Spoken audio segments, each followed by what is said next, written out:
নমস্কার, নিউজ 18 বাংলার স্বাগত। সঙ্গে রয়েছে আমি অনিন্দিতা। শুরু করছি 5টার 5 মিশালি। আর আমরা শুরুতেই নজর রাখবো সন্দেশখালীর দিকে। সন্দেশখালীর রাস্তা ফেরাতে তৎপর প্রশাসন এবং আজও সন্দেশখালীতে রাজ্যের দুই মন্ত্রী যান। আর এদিন বেড়মজুরে যান সুজিত বসু এবং পার্থ ভৌমিক। এলাকায় জনসংযোগ সারেন, সাধারণ মানুষের সঙ্গে কথা বলেন তারা, মানুষের অভিযোগ তারা শোনেন, তাদের অভিযোগ শুনে সমস্ত কিছু পদক্ষেপের আশ্বাস দেন। জনসংযোগ সারেন তারা, নাম সংকীর্তন হয়, দেখা যায় সেখানে রয়েছেন সুজিত বসু এবং পার্থ ভৌমিক। সেই ছবি আপনাদের দেখাচ্ছি। আস্থা ফেরাতে আজকেও তৎপর রয়েছে প্রশাসন এবং সেখানে যান রাজ্যের দুই মন্ত্রী।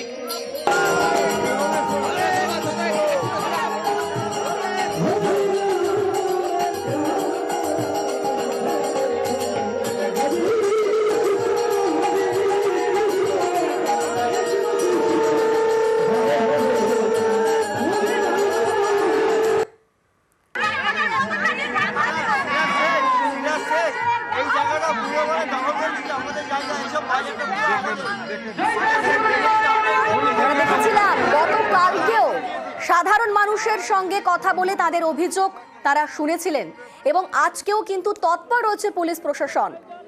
তারা সাধারণের অভিযোগ শুনছেন। এতদিন ধরে ঠিক কি কি হয়েছে সে অভিযোগ গ্রামবাসীরা তাদের সামনে বলছেন। যে ছবি আপনারা দেখতে পাচ্ছেন সন্দেশখালীর বেড়মজুরের ছবি।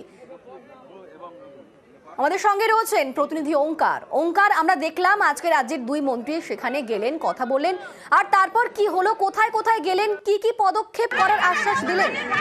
দেখো, রাজ্যের দুই মন্ত্রী পার্থ ভৌমিক এবং সুজিত বসু তারা কিন্তু বেড়মজুরে আজকে প্রথমে যান এবং সেখানে বেড়মজুরে গিয়ে সেখানে একটি নাম সংকীর্তনের অনুষ্ঠান চলছিল, সেখানে তারা কিন্তু যোগদান করেন এবং সেখান থেকে তারা চলে যান সরাসরি তেভাগা স্কুলে গিয়ে তারা কিন্তু সেখানকার স্থানীয় মানুষদের সঙ্গে কথা বলেন। সেখানে স্থানীয় মানুষদেরকে তারা আশ্বাস দেন যে যাদের জমি চলে গিয়েছে, যারা অভিযোগ করছেন তাদের প্রত্যেকের অভিযোগ কিন্তু নেওয়া হবে এবং প্রত্যেকের অভিযোগ খতিয়ে দেখবে পুলিশ এবং প্রত্যেকে তাদের জমি কিন্তু ফেরত পাবেন অবিলম্বে। এরপরে যেরকম দেখা যায় যে রাজ্যের দুই মন্ত্রী তারা কিন্তু জেলিয়াখালীর উদ্দেশ্যে রওনা দেন। জেলিয়াখালীতে গিয়েও কিন্তু তারা সাধারণ মানুষদের জন্য একটা জায়গা করা হয় এবং সেখানে এসে সাধারণ মানুষরা তাদের যে অসুবিধার কথা, তাদের সমস্যার কথা, সেগুলো কিন্তু মন্ত্রীদের সরাসরি তারা জানান এবং সেখানেও কিন্তু একই রকম আশ্বাস দুই মন্ত্রীর কাছ থেকে পাওয়া যায়। যদি কারোর জমি বা কারোর ভেড়ি এইগুলো যদি কেউ জোর করে কেড়ে নিয়ে থাকেন, তারা কিন্তু সেই জমি বা ভেড়ি সেগুলো কিন্তু প্রত্যেকে ফেরত পাবেন।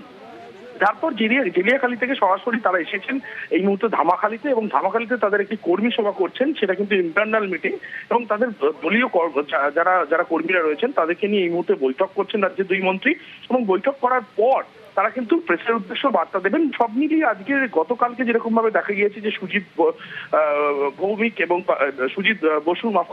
বসু এবং পার্থ ভৌমিক তারা এসেছিলেন এবং আজকেও কিন্তু একই রকম ভাবে সন্দেশখালীর বিভিন্ন এলাকায় তারা ঘুরলেন এবং মানুষের মধ্যে কিন্তু যে ভীতির সঞ্চার হয়েছে সেই ভীতির সঞ্চার কাটানোর চেষ্টা করলেন এবং তার প্রত্যেককে আশ্বাস দিলেন যে তাদের হারিয়ে যাওয়া যদি কোনো জমি থেকে থাকে সেই জমি কিন্তু তারা পুনরায় ফেরত পাবেন। বেশ, ধন্যবাদ ওঙ্কার। জমি যদি কেউ কেড়ে থাকে সেই জমি ফেরত হবে।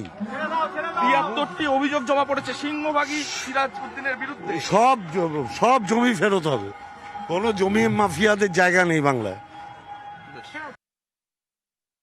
কথা বলছি তো, এই তো জাস্ট এলাম, মানুষের সাথে কথা বলছি, মানুষের কথা শুনছি। কিছু কিছু মানুষের কিছু অভিযোগ আছে, সেগুলো আমরা বলেছি সমাধান হবে। আর এখানে হরিনাম সংকীর্তন হচ্ছে, ওরা ডেকেছিল, ওদের একটা ছোট্ট দাবি আছে যে ওদের মন্দিরটা যদি একটু সংস্কার করে দেওয়া হয়। আর বলছি অনেকে অভিযোগ করছেন যে জমি কেড়ে নেওয়া হয়েছে। বলছি তো, যদি জমি কারোর কেড়ে নেওয়া থাকে, আমি তো একই কথা বারবারই বলছি, ওই জমি ফেরত দেওয়া হবে। সন্দেশখালীর বেড়মজুর, যে বেড়মজুর দফায় দফায় উত্তেজিত হয়েছে, তবে এবার স্বাভাবিক ছন্দে ফিরছে সেই বেড়মজুর এবং সন্দেশখালীর কাঠকোল বাজার, সেখানে আজকে সকাল থেকেই দোকানপাট খুলেছে। বাজারে আজকেও পুলিশ ক্যাম্প রয়েছে। গ্রামবাসীদের অভিযোগ শুনতে আজকেও পুলিশ ক্যাম্প বসেছে এবং বেড়মজুরের সেই ক্যাম্পে আজকে সকালে আমরা দেখেছিলাম গিয়েছিলেন ডিআইজি বারাসাত এবং এখনো এলাকায় মোতায়েন রয়েছে পুলিশ বাহিনী। আর আজও ক্যাম্পে অভিযোগ করতে আসেন সেখানকার স্থানীয় বাসিন্দারা।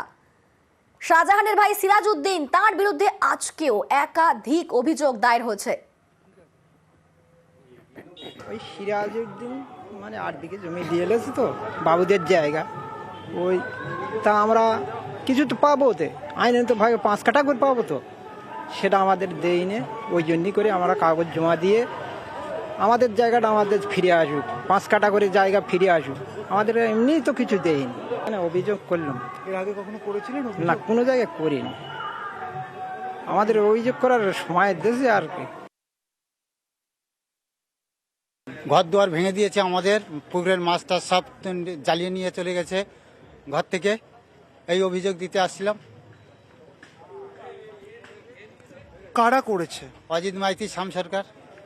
আপনার জমি কোথায়? আমাদের জমি জায়গা নিয়ে কোনো ফ্যাকশন নেই। তাহলে কি সমস্যা? আমাদের ঘর দুয়ার ভাঙা নিয়ে, পুকুরের মাছ লুটপাট নিয়ে। কারা ভেঙেছে? টিএমসির লোক, অজিত মাইতি। কতগুলো ঘর বাড়ি ভাঙা হয়েছে আপনাদের? ওখানে 25-30 খানা ঘর ভেঙেছে। আপনার ঘর ভেঙেছে? হ্যাঁ, আমার 3 খানা ঘর ভেঙেছে। কাগজ জমা দিতে এসেছিলাম, আমার 9 শতক জায়গা জোর জবরদস্তি দখল করে আসছে আজকে 2 বছর। আমার সেখানে ঘর বাঁধা আছে, তা সত্ত্বেও তারা জোর করে ঘর বেঁধেছে।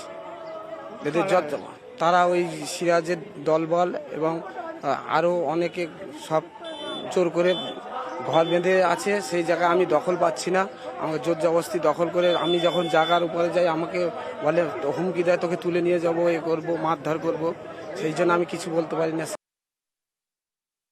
প্রত্যেকটা এলাকায় ক্যাম্প হয়েছে, সেই ক্যাম্পে জমা দিই। যদি আমরা সমস্যা সুরাহা করতে না পারি, আমার একটাই কথা, আমাদের 1.5 থেকে 2 মাস সুযোগ দিন, সময় দিন, প্রশাসনকে জানান, যে কোনো অন্যায় সুরাহা আমরা করব। আমরা করতে না পারলে তখন মানুষ আন্দোলন করবে।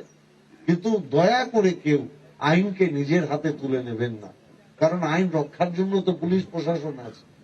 দয়া করে পুলিশ প্রশাসনের উপর এই কারণেই ভরসা রাখতে বলছি, কারণ এখন মমতা ব্যানার্জি পুরোটাই মাথার উপর থেকে দেখছে।